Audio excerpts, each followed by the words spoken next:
We just finished a month-long stay in Buenos Aires, Argentina, you guys. And in that time, we have completely fallen in love with this magical city. So we thought that it would be highly valuable to you guys if we made a full guide based off of our experiences over the past month living in Buenos Aires, going over our favorite things to do, things to see, museums, cafes, restaurants, and even an extra bonus category for those that stick around to the end of the video. And before we get into all of that, we just want to say that this is a subjective list based on the things that we loved in Buenos Aires as an American couple. So some people might disagree or might have other things that they would add to this list, and that is okay too. But that is just the beauty of Buenos Aires. It's so big and there's so much to do and see. It's incredible. You really can't go wrong with anything that you choose to do, honestly, it seems like. But let's get started, starting with our favorite things to do in Buenos Aires, Argentina. First up on this list is our personal favorite thing that we did in Buenos Aires, which is the San Telmo market. This was one of our favorite outdoor markets that we've ever been to. Yes, it was so amazing and so big. It's unbelievable how big it is. It goes went on for like miles. Yeah, and the people there were selling so many cool things. We bought incredible jewelry, leather goods. Rhylan was shopping for like vintage stuff. Yes, they have so much vintage clothes there. And I bought this incredible guitar made out of a cigar box. Like there's so many unique things like that out there. So many unique things. The next thing we want to recommend is the Japanese gardens. Oh my gosh, this is one of my favorite things. It's so beautiful there. It was so beautiful and it was huge. Yes. Usually with Japanese gardens we've visited before in other countries, it's usually kind of gimmicky or something like that. But this one was just so, for a second we were kind of like, did we switch cities or something? Like it reminded us so much of our trip to Japan. Yeah, it reminded us exactly of Japan. It was like a little world inside of Buenos Aires. It was just so beautiful. Okay, so next up is taking a guided tour of Palacio Barolo, which was really an interesting thing that we did. We kind of squeezed it into our day last minute because we had heard you can just catch a beautiful sunset there. But the tour itself ended up really surprising us because there's so many incredible, interesting facts about this architectural work of art. It is actually inspired by Dante's Divine Comedy, which was so interesting. Yeah, there's so many fun facts. We don't want to spoil any of them for you, but bonus tip, book the guided tour for a time that's close to sunset because you truly do see one of the best sunsets ever there. Yes, and the view is just incredible. Yes. The next thing we want to recommend is to go to a tango show. Obviously, this is a must if you're going to Buenos Aires. Yeah, Argentina in general is the birthplace of tango. We went to a show at Piazzolla Tango and it was so incredible. The dancers were amazing. Yes, they really were. They were so good. And the show came with complimentary wine. So we were drinking glasses of wine, seeing this beautiful show. The theater that it was in was breathtaking, you guys. It's this old classic theater that they still keep to its like original form. And I don't know, it felt like we were really getting a special experience. We'll link that down below so that you can book that for yourselves as well. But you really can't go wrong with going to any of the different tango shows. A lot of people were recommending we go to a local milonga, is what it's called. So you can catch them there. In general, catch a tango show because it's so beautiful to see, and it's one of those things you can really only get the true experience in Argentina. So while you're here in Buenos Aires, you may as well. And the next thing that we want to talk about is Uptown Bar. This is a really unique themed bar. Yes, it was like themed after New York. New York. It's like a subway, like an actual subway car. Then you walk into the actual bar and it's this beautiful bar with a huge wall of lit up drinks and a board that shows like destinations. Like they really nail the theme. You know? It was heavily recommended to us by you guys actually, so we thank you for that because it was a super cool date night for us. With that being said, let's get into the next category of this guide, which is the things that we feel you must see while you're in Buenos Aires. And yes, this is different than the previous category of things to do. Things to do was categorized as activities that you have to pay to do.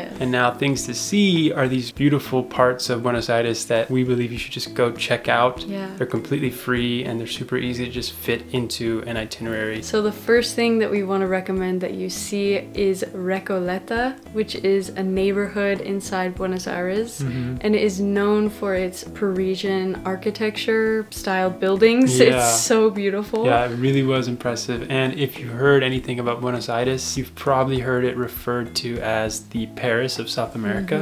We definitely recommend you go check out Recoleta neighborhood. And while you are in Recoleta, you have to make sure that you walk over to El Ateneo, specifically the Grand Splendid location, because El Ateneo is a chain of bookstores, but the Grand Splendid location is just one of the most beautiful buildings or things that we've ever seen. It is so beautiful. It was actually an old theater that was built in like 1919. Yeah. And then it was transformed into the bookstore in about the 2000s or early 2000s. Yeah, and the details in this place are incredible. It's so pretty. There's like a painting on the ceiling. Yeah, and you can really see the original form of the theater still in the building. There's also a cafe now in the back, and we went there. We had a nice little coffee and a snack, and it's completely free, which we even were, you know, shocked by, because it really feels like it's a museum. Yeah, it feels like a museum. Yeah, we did not feel like we belonged in there for free. The next thing that we want to recommend that you see is the Jardín Botánico. My pronunciation is pretty so good. bad. That was pretty good. I'll give you credit. That was good. Thank you. But this was beautiful. It was another gardens, kind of like the Japanese gardens, but very this one's different. completely free, first of all, so that's amazing. And we actually had like a little picnic there. It was so beautiful and romantic. Yeah, very peaceful. Yeah. So much greenery. They have a greenhouse. They have a butterfly garden, which we realized after. We didn't even get to check it out. We didn't even get to see it. Yeah. Now, the next one is another neighborhood that we recommend that you wander around, which is Palermo. This was the neighborhood that we actually stayed in. Our Airbnb was there, and man, it was a perfect base because... Yes, it's so trendy and there's so many like amazing cafes. And restaurants, everything walking distance. Yeah. And that's one thing we loved doing in this neighborhood, was just walking around, because it is so beautiful. I don't know, it's just a very cool artistic area of town, and we really enjoyed just wandering around endlessly around that place. So one thing that we absolutely love exploring in any given city that we visit is the art scene. And Buenos Aires had some really impressive museums during our time there, so it's really hard for us to narrow them down in this next category. But here are the two museums from Buenos Aires that we would say you absolutely cannot miss. Starting with arguably the most famous museum in Argentina, which is Malba.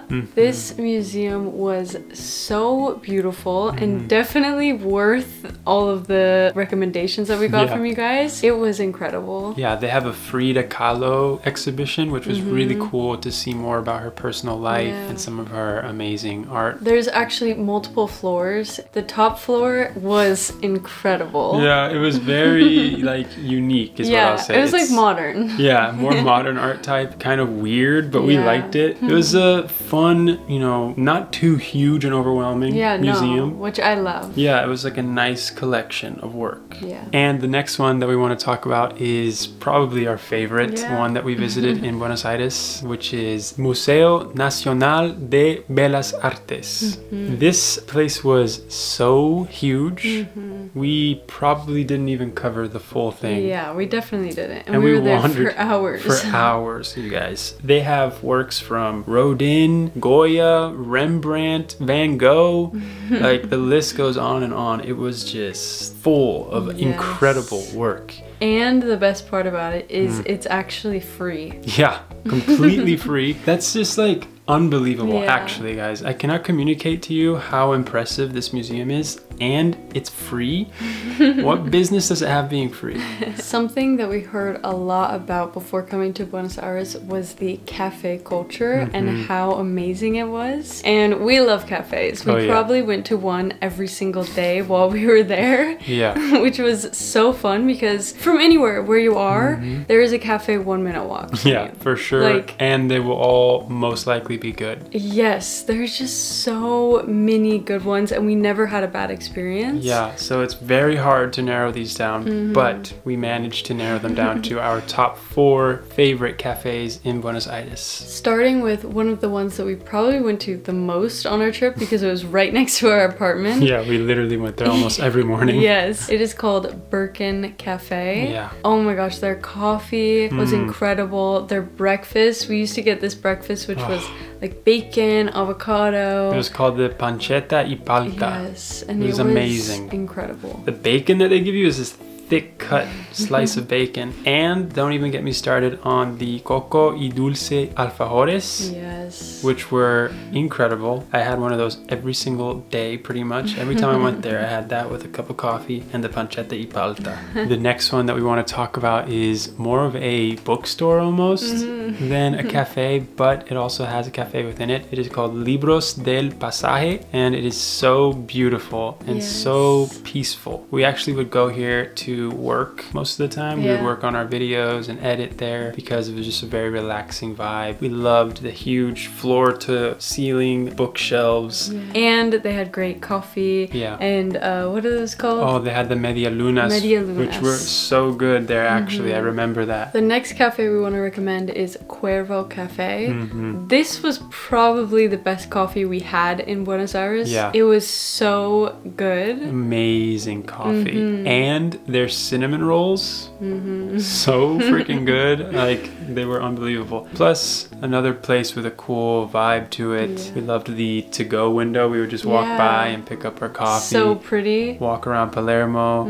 It's a really cool spot, and once again, the best cup of coffee in Buenos Aires, in our opinion, from what we have tried. Yes. Now, we saved the best cafe for last. This one is definitely the one that I will think about in my dreams while I'm sleeping away from Buenos Aires. It is called Oli Cafe. This cafe was just everything. It has great coffee, first of all, close to the level of Cuervo Cafe, but top it off with the best breakfast ever. And the best pastries ever. Oh my gosh. We would go there just to order pastries to go. We would get a baguette almost every morning, some media lunas, lunette cookies, everything. We love this cafe. Yeah. Now let's talk about our favorite category of any place that we visit, which is the best restaurants in Buenos Aires. Specifically, Buenos Aires had some of the best food that we have ever come across in any of our travels. And it's, again, very hard to narrow this down, but we've narrowed it down to our top 3, starting with one of the most famous steakhouses in the city, La Cabrera. This place was so popular that it was booked out at least a month in advance, but they have a really cool system, which is that on Sundays, they open the restaurant a little bit early for people who don't have reservations. You have to show up about 30 minutes before they open. I think it opens at 6:30. Yeah. So we showed up at 6 to put our names down. We waited in line for 30 minutes. They let you into the restaurant for an hour and a half, 6:30 to 8. Yeah. Anything that you eat during that time, as long as you finish and pay by 8 p.m., is 40% off the entire menu. Which is so incredible. Yeah, we had like some of the best meat we've ever had in our lives and an incredible bottle of wine, appetizers, dessert, everything for like such a cheap price. It's kind of unreasonable. It was crazy. The next restaurant we want to recommend is El Preferido. This was one of our favorite restaurants ever. Yeah, of anywhere in the world, really. It was incredible. The interior, the exterior, actually everything about this restaurant was beautiful. No, but specifically the interior of it was so beautiful. We just felt so lucky to even be in there. And we got to watch our food be made right in front of us because we sat at the bar. And all the ingredients is what really impressed me. The meat was of the highest quality, of course. You're in Argentina, but we ordered prosciutto and we saw them pull the prosciutto and slice it right there. Right there. And once again, we saved the best for last because this next restaurant restaurant is arguably the best restaurant we have ever eaten at. In all of our travels, anything, not just Buenos Aires. It's called Fogón Asado, and it's actually an activity that we booked on Get Your Guide, but I believe you can make the reservations without going through Get Your Guide. Yeah. I'm not sure how that works, but it's super easy if you do it through Get Your Guide, so we'll link it below. It's an 8-course, actually 9-course because they throw in an extra one usually, in this steakhouse that is just incredible. And you're facing all the chefs as they explain, cooking and preparing and explaining everything about what you're eating. They give you the ingredients to make your own chimichurri. They let you pick out a unique steak knife. You compare your whole meal with wines that they select for you, and that was some of the best wine we had on the whole trip. And all of the food was incredible. There was so much. We were so full by the end. And now we wanted to throw in an extra category for those of you who have stuck around to the end. This is a category that we've never done on any of our other guides, but it is something that we believe we have to do specifically for Buenos Aires, which is the honorable mentions / our audience recommendations. What I mean by this is whenever we travel anywhere, we are constantly being flooded with recommendations from any of you guys that watch our channel, and we absolutely love this because it really helps us with planning out all of our days and all the things that we do. But the sad part to us is that sometimes we are not able to cover all of those things because there's just so much of them and we only have so much time. Specifically with this trip, there were so many great recommendations that we didn't get around to that we really feel like we owe it to any of you watching to share with you so that you could hopefully get the chance to check them out if it works out with your schedule while you're there. Starting off with Caminito in La Boca. Yeah, a lot of people are going to be surprised that we didn't actually manage to go here during the time in Buenos Aires, because it's one of the top things that is consistently recommended, and we really regret that we didn't at least check it out while we were there. And while you are there, you should try to catch a soccer game at La Bombonera. Hopefully I pronounced that right, but that's the stadium there. It's just well known for getting some crazy energy during soccer matches. And we were actually offered to go check one out, but it was right before we were leaving, so we were so sad about that. But it's right there within walking distance of La Boca. You should definitely go do that. That's a staple Argentinian activity. The next thing we want to recommend is Recoleta Cemetary, which we've heard a lot of things about and how beautiful the architecture is and everything. We just didn't get to make it there. I mean, we debated it, but honestly what it came down to for us was that we didn't feel very respectful if we filmed it. Yes. And a lot of what we do when we're in a place is related to filming for our vlogs and stuff. So it just didn't work out for us to go check it out on a day off or anything, but it's supposed to be a beautiful experience. The next one we want to mention is Café Tortoni, which is actually the oldest cafe in Buenos Aires. Obviously worth checking out, being that it is the oldest cafe in the city, and we heard that it's actually really good. Usually it's just very busy, so it just wasn't fitting with our schedule. But another really cool thing we heard about it is that they actually do tango shows in the bottom floor, so that's another amazing thing. The next thing we want to recommend is Gueren Pizzeria. I think that's how you say it, I don't know, but it's a pizzeria spot. It looked so incredible. We're so sad we didn't get to go. So many of you recommended this spot, and really what it came down to in this case is that we were prioritizing Argentinian steak houses and stuff like that, you know, so we just weren't thinking of getting a pizza. But by the time we left, we were like, man, we forgot to check that place out. It sounds amazing. It's very popular for a slice of pizza, so make it work if you can. So that is going to be all for this guide. If you found this to be useful in any way, we would really appreciate it if you would hit the like button and subscribe to our channel. Also, if we missed anything, then please feel free to leave us a comment down below so that other people watching can see your suggestions. And if you would like to watch any of the things that we mentioned in this guide in action, we actually have a full playlist of all of the vlogs of our time in Buenos Aires right here, so please be sure to check those out. And with all of that being said, we love you guys so much, and we will see you next week.